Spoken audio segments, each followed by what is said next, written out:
Hello and welcome for today's quick session about one of the Meraki APIs, it's Captive Portal API. Today we're going to cover how we can build a web server from scratch that's going to host landing page that we will use it as a captive portal for our clients on a specific SSID. So when they try to connect to this SSID, they will get challenged by the captive portal.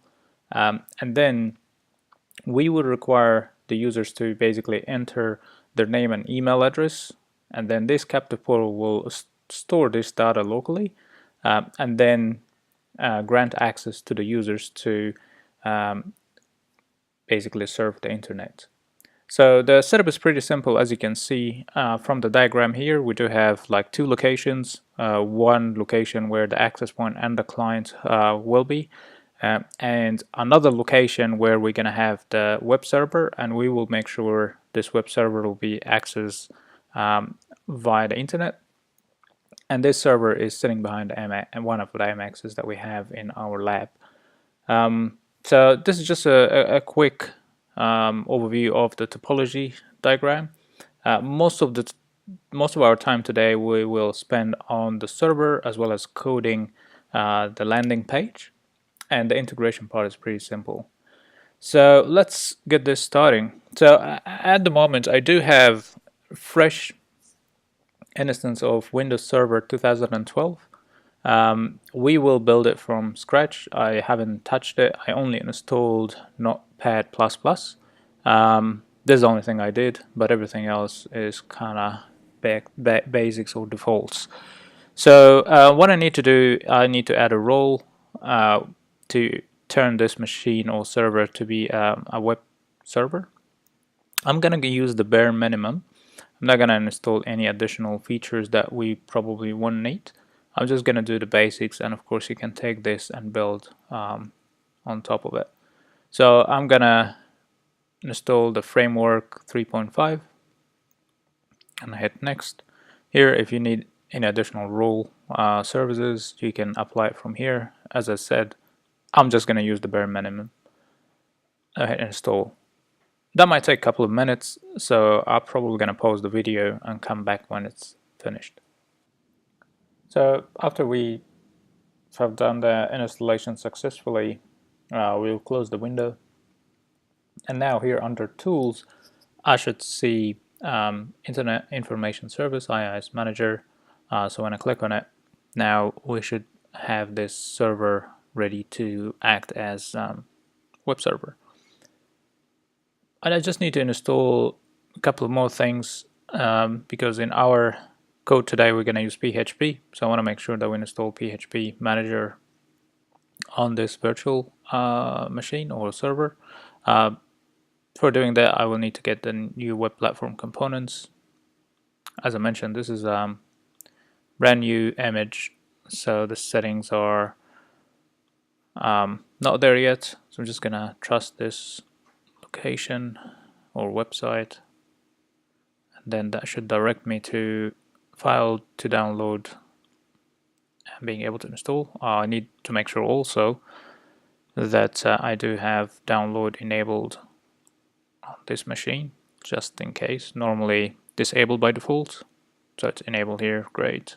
Now I can go and install this extension.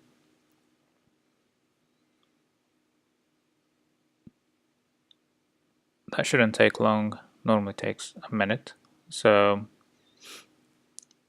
we'll just give it a minute to install.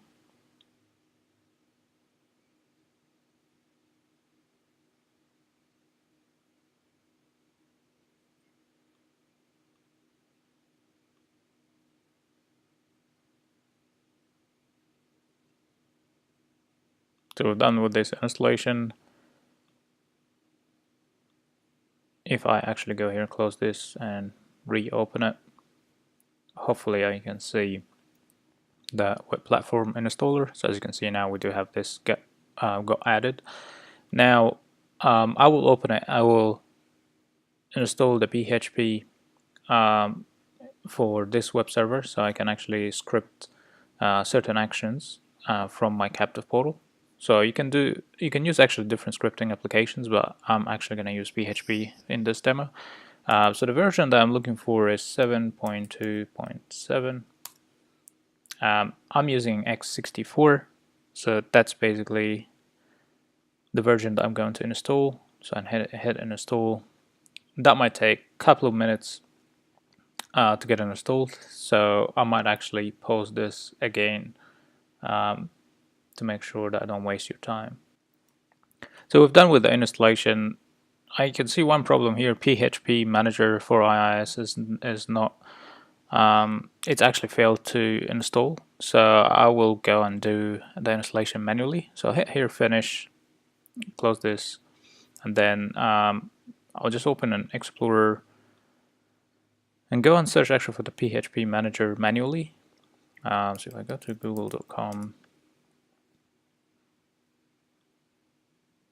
I will search. Actually, there's one file that I found on GitHub that has the MSI file for it. So it's called PHP Manager for iOS.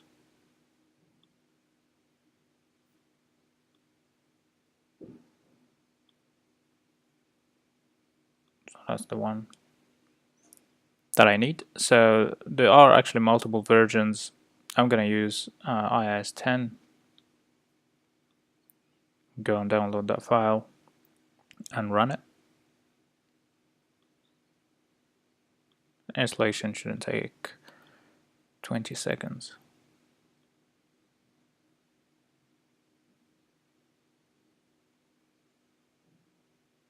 Right, great, that's done. So now I got hopefully PHP Manager on my web server now.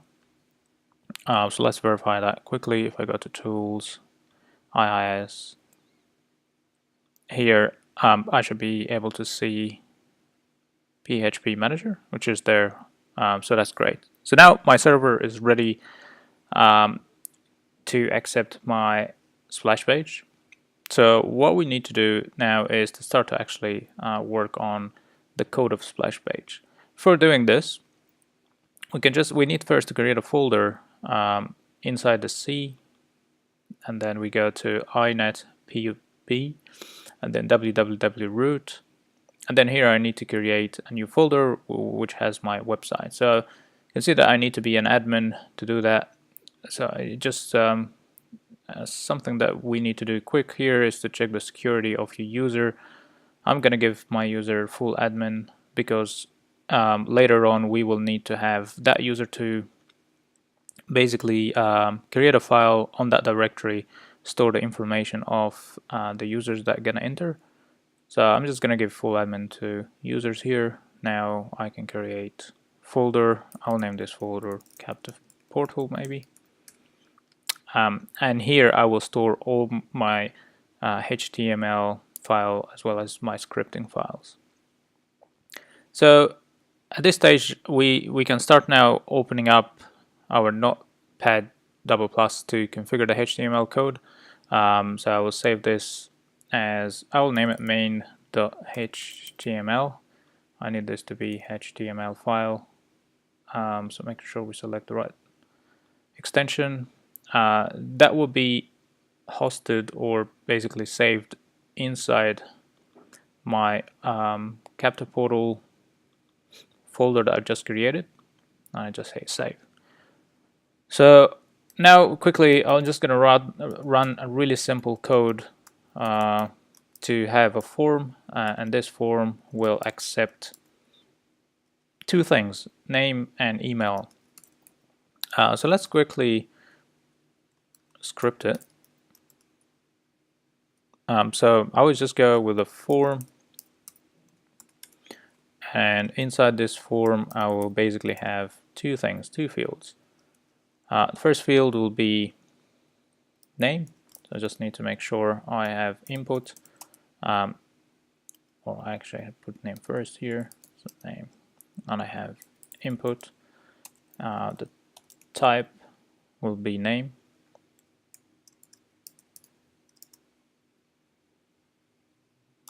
and then the name I will just put name.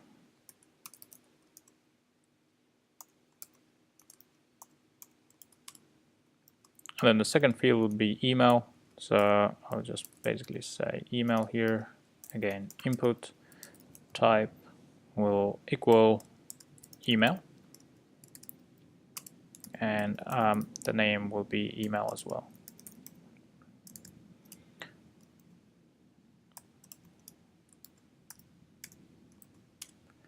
And then I need to have a button to action whatever we can have in this form, which basically later on to be sent to another file. So this will be basically called, the type of this button will be submit, and the value, we can name it anything, so I'll just call submit as well. And that's pretty much the code I want to write. Nothing really fancy, as I mentioned. All what we need to do here is to have two fields and a button. So if I put that to save, if I open this, I can see the form is pretty easy. Name, email, submit, done. Now, what we need to do is basically getting this form to be sent to a script, and this script to have a file open, save the data, and then allow this user to access the internet. So that script, we will run it with PHP. So I'll create a new file, and I will save this file as PHP. So I will name this one as script, and that will be .php. So let's have the right extension here and hit save. So now I can run my script here of what I want to do with the form. So what I can do first, if I go back to my HTML code, under the form, I can actually have an action set there. And this action will be sending this data to script.php, the file I just created, and I want to post all the information that we have below. So the method here will be post. That's pretty much it. So what I've done here is telling my form, go to script.php file, which has to be in the same folder, and post the information that we have below. That's pretty much it. Now I go back to my script, and I can start my PHP script.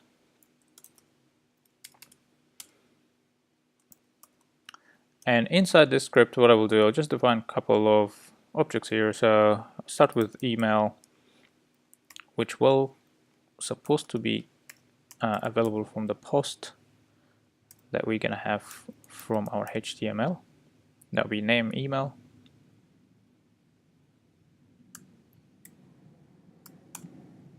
And then the name, which is the second object here. Again, that will come from post, and has a name of name. And then what I want to do now is to have the data structured of how we're going to save this. So I put here data, start with the name, and then I'll put comma to separate the name and email. Then I need to save this information in a file. So I will have a file, and I will name this file anything you like. Let's say basically maybe captive.txt. And now what I want to do is put this data into the file and make sure that when we have a new data, we don't open a new file, we actually have the existing file that we've just created. So I need to use the function file put contents, and then I need to put in here, or I need to put first open the file and then input the data, and making sure I use PHP end of line function basically to start a new line, or basic once I finish the first row I just go and hitting enter and get a new data, and also append to the file so I don't need to open a new file every time I have a new data coming in. That's pretty much what I wanted to do so far, to just get the information, save it, and open this file, have this data stored in. Now, next step is trying to action or allow the user to connect to the internet. So at the moment, we're just storing information, and then not going to do anything. We're not going to allow the customer to do anything. So what we need to do now is we need to make sure we can allow the user, tell the access point to grant access to that user. So what we need to do is to send the grant URL. So I'm just naming it grant URL. And the grant URL is a standard URL that you need to know how to find. So it starts with HTTPS and then N, and then you're gonna see your network or Meraki server that you already hosted on. So in my case, I'm using 69, and you can find this number when you log into your dashboard. You will see here after you log in, you do have N numbers and then .meraki.com. So you need to put this number in. And after that, it will be net.network auth.com/splash and then /grant. So this is just how we will tell the access point that this user has passed the challenge that we put for, and now they're ready to get access to the internet. But also I want to make sure I redirect the user to just like a landing URL, which could be your company's URL. So I will say here user continue URL, and that will be equal any URL you like. So in my case, I'm just going to use google.com.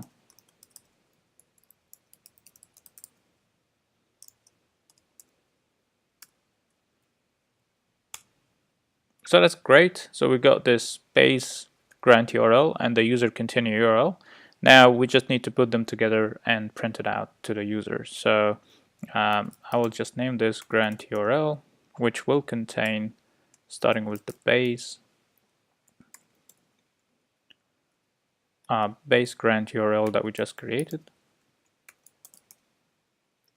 That will be followed by, we just need to put this as well, which is question mark continue URL equal, and then you put the URL in code that you want to redirect the user to, which in my case here will be the user continue URL.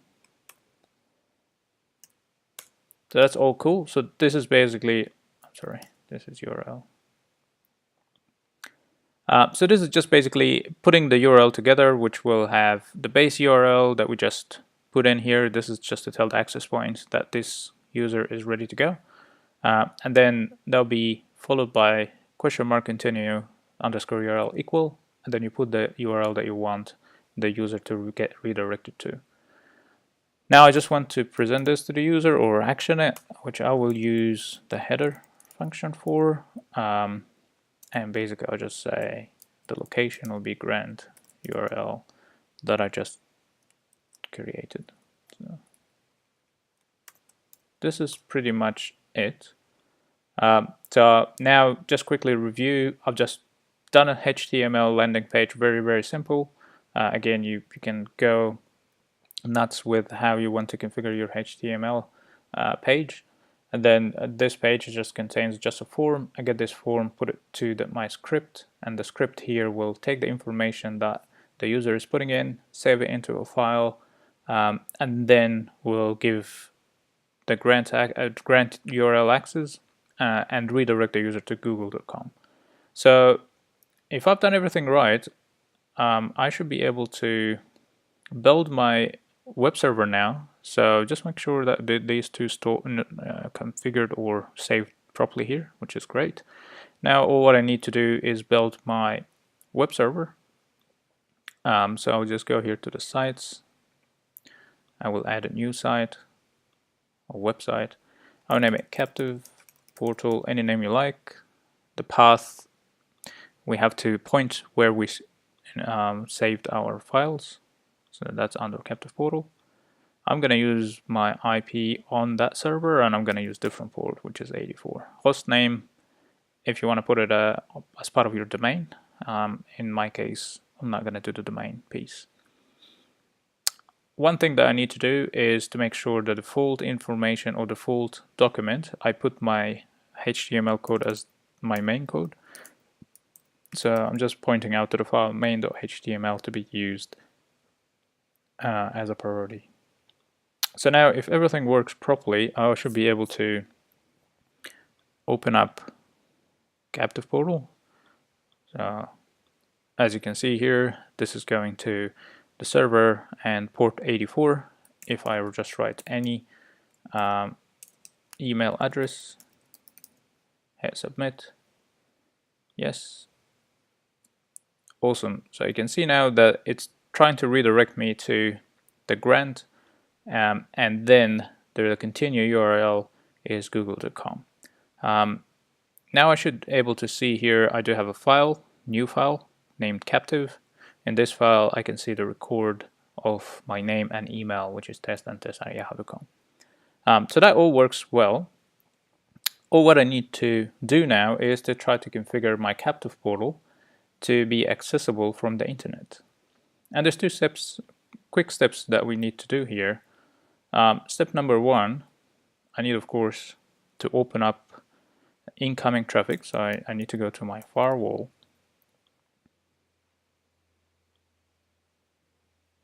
and allow communication coming to port 84. So I'm just going to create a new role. I'll just allow one specific port, TCP port 84. Allow for all connections, private and public, and I'll just name this captive portal. Alright, so I have this now rule built. The second thing, so if I look into the diagram, so I have this server using private IP, and my public IP is on the MX. So when that user is trying to connect to this IP, we'll have to go through the MX public IP. So I need to do port forwarding to make sure, the incoming port will get mapped to this server. So I'll just go quickly to my MX, install the firewall rule. I'll name this firewall rule captive. I will allow the traffic to come on port 80 and then get it mapped to port 84 that I have, and of course allow all public IP. So with this rule now, if I try to go to my public IP address on HTTP, I should be able to see the captive portal that we just created. So let's give it a try. So I go HTTP for this public IP. Awesome. So it gets me my name and email, and it's ready to go. So the captive portal now works on a public internet. Now what I need to do is configure my SSID for a splash page, and this splash page will be the external captive portal, and then we can test it on our mobile device to see if it's going to work or not. I'm going to configure a new SSID, and I'll name it captive, and this SSID we have to enable it. Now if I go to the settings,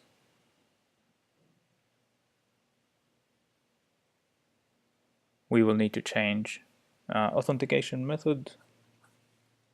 So splash page, we'll go here, click through.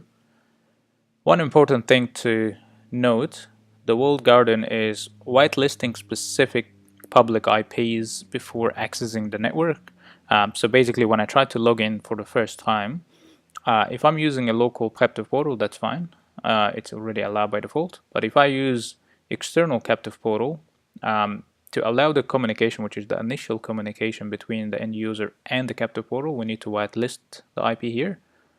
So if you use a bunch of IPs and basically domain names, you can list them down here to allow the communication before you get access to the network. And the last thing that I want to do now is to go to my splash page and redirect the user to my captive portal that I just created. So from here I have option either to use the built-in captive portals, and of course I can customize it, or I can actually go here and just say redirect me to this HTTP public IP. If you do, of course, use the domain name, you can use the domain names, but just for simplicity's sake I'm using the IP. So that's pretty much it. Now we can just try to test it out to see if actually everything works as expected. So this is just my phone.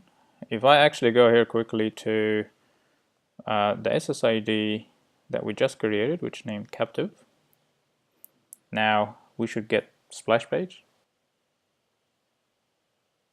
Now it's prompt giving me the splash page. So you see here it's asking me for my name and email, so I just write my name, email, basically anything at anything, and I hit submit. So as you can see now, what happened, the data gets stored into my web server. My web server sends back the grant URL and the redirected URL, which is google.com. And that's pretty much it. Once I actually go, now I hit done, I'll be able to go and surf the internet. So this is just a quick demonstration about how to use the Meraki Captive Portal API using an external web server based on Windows Server 2012. One last maybe check we do here is to see if the data being stored. So fair enough, Fatty and Fatty.com, so that actually stored the information I've just put in. And of course, anyone will log in will get this process, capture the data, allow access. I hope that actually helps you to understand how the captive portal works with Meraki and how you can build like a simple script to save information on a local server. Thanks very much for watching. Have a great time.